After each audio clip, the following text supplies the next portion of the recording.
మా నాయకులు విజయ్ కుమార్ గారు ఆంధ్రప్రదేశ్ రాష్ట్ర గౌరవ ఉప ముఖ్యమంత్రి శ్రీ పవన్ కళ్యాణ్ గారి గురించి ఒక రిట్ హైకోర్టులో వేయడం జరిగింది.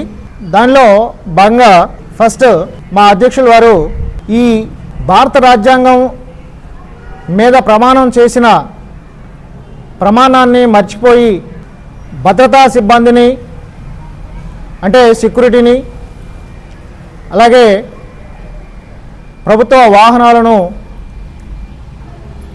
మీరు మీ సొంత ప్రయోజనాల కోసం వినియోగిస్తున్నారు, ఇది భారత రాజ్యాంగానికి చట్టవిరుద్ధం అని చెప్పి దాని మీద చర్య తీసుకోవాల్సిందిగా హైకోర్టులో రిట్ వేయటం జరిగింది. అంతేకాకుండా హైకోర్టు కంటే ముందు ప్రెస్కి ఇచ్చారు, తర్వాత ప్రభుత్వం దృష్టికి తీసుకెళ్లారు, రెస్పాండ్ కాలేదు కాబట్టి హైకోర్టులో వేయడం జరిగింది. దీనిలో భాగంగా మా నాయకుడు లిబరేషన్ కాంగ్రెస్ పార్టీ అధ్యక్షులు చెప్తుంది ఏంటంటే, భారత రాజ్యాంగం మీద ప్రమాణం చేశారు మీరు, ఎవరైతే క్యాబినెట్లో మినిస్టర్గా ఉన్నారో వారు ఆర్థిక లావాదేవీలు కానీ వ్యాపార లావాదేవీలు కానీ ఇంకేదైనా అధికారమైనటువంటి ఏమైనా ఉంటే అవన్నీ కూడా పక్కన పెట్టేసి రాష్ట్రము రాష్ట్ర ప్రజలు వారికి సేవ చేయాలనేటువంటి దాని మీద ప్రమాణం చేశారు.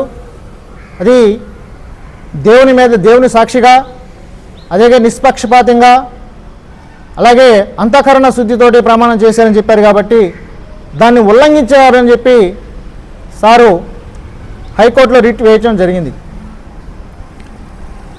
అయితే ఇక్కడ కొంతమంది రాజ్యాంగం గురించి తెలియని వాళ్ళు, అవగాహన లేని వాళ్ళు, లీగల్గా ఎలా ప్రొసీడ్ అవ్వాలో తెలియని వాళ్ళు అందరికి కూడా ఈరోజు మేము చెప్తున్నాం, మీ దగ్గర ఏమైనా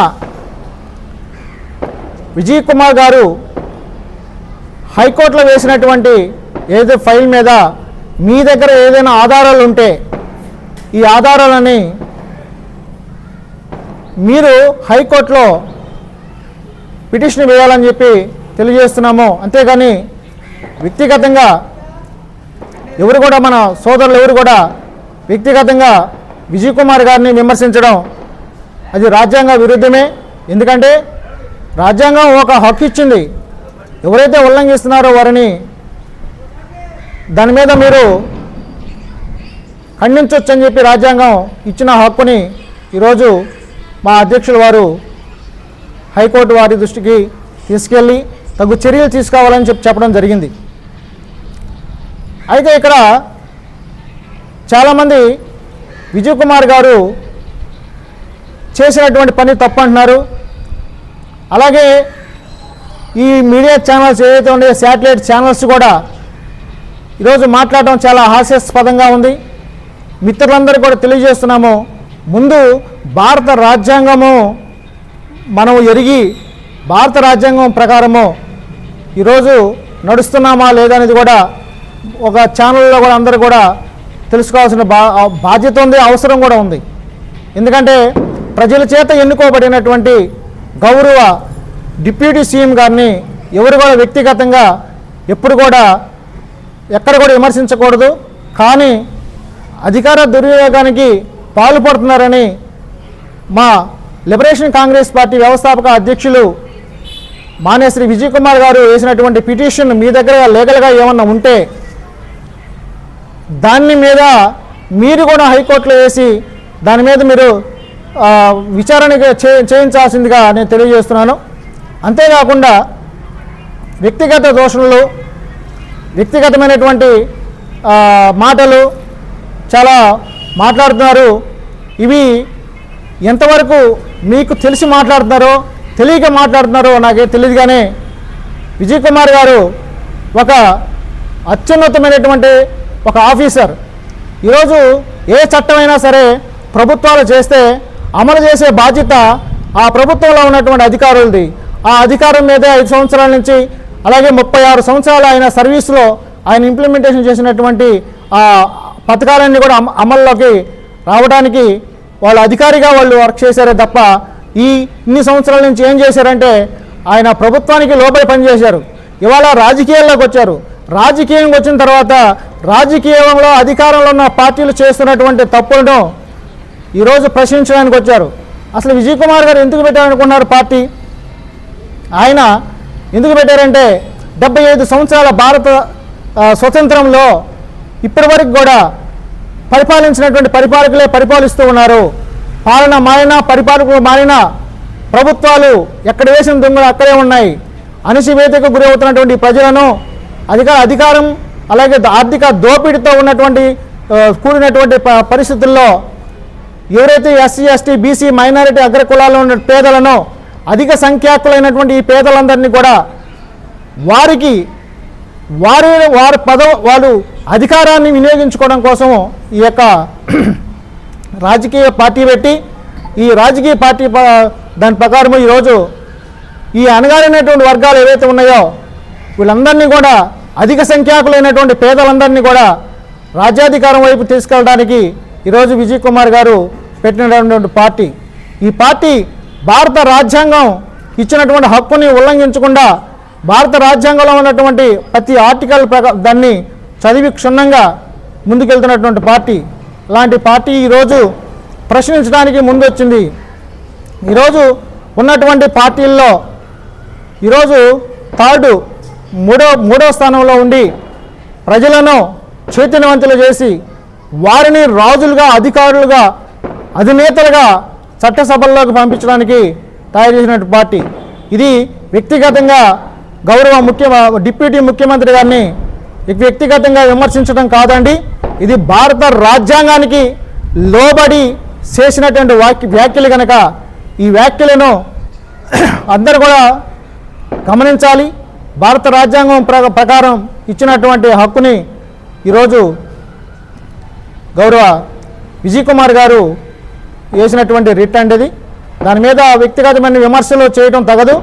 ప్రతి సోదరులకు కూడా చెప్తున్నాను, ప్రతి కులంలో ఉన్న నిరుపేదలు ఎవరైతే ఉన్నారో, పేదలు ఎవరైతే ఉన్నారో, నిరుద్యోగులు ఎవరైతే ఉన్నారో ఇది వాస్తవా కాదా, ఇది రాజ్యాంగానికి లోబడి చేసిందా కాదా అనేది మీరు గమనించాల్సిన అవసరం ఉంది.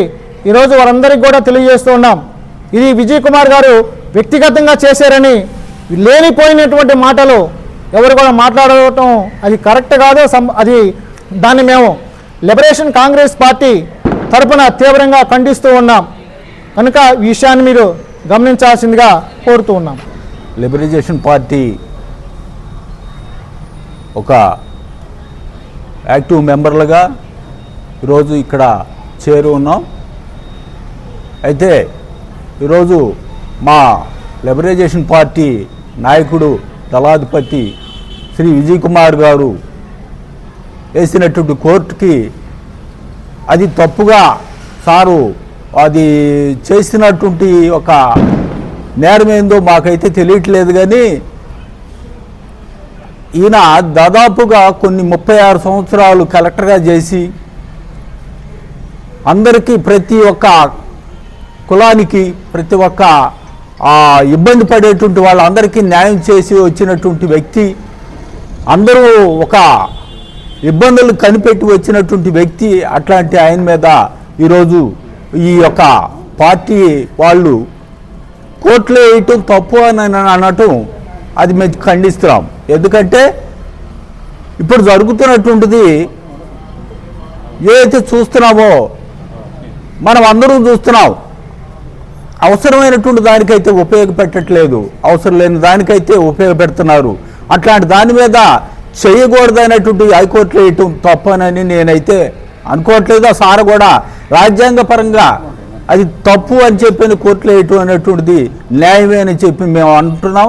అయితే ఇన్ని సంవత్సరాలు సారు కలెక్టర్గా చేసి అన్ని జిల్లాల్లో మెప్పు పొందినటువంటి సారు ఒక టైంలో ఒక పీరియడ్లో గతంలో క్యాబినెట్లో ఉండి కూడా ఆ సారు కొంత సలహానిచ్చినటువంటి ఒక పెద్ద మనిషిగా మంచి ఆలోచనలు చేసినటువంటి వ్యక్తిగా ఆయనకి అన్ని తెలిసి కూడా ఈరోజు అందరికీ న్యాయం చేయలేనటువంటి వచ్చినటువంటి వ్యక్తిని ఈరోజు ఆయన్ని విమర్శించడం అనేటువంటిది కరెక్ట్ కాదు.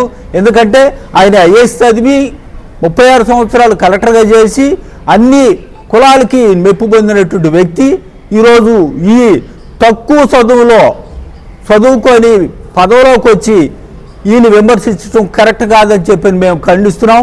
ఏదైతే ఈ హైకోర్టు తప్పనైనటువంటి మాటని ఎవరైతే అన్నారో వాళ్ళు మళ్ళా ఆ మాటని వెనక్కి తీసుకోవాలి, మా యొక్క పార్టీని బలోపేతం చేయాలని చెప్పి మేమందరం కోరుకుంటూ ఈ అవకాశం ఇచ్చినటువంటి మీడియా మిత్రులందరికీ ధన్యవాదాలు చెప్తూ సెలవు.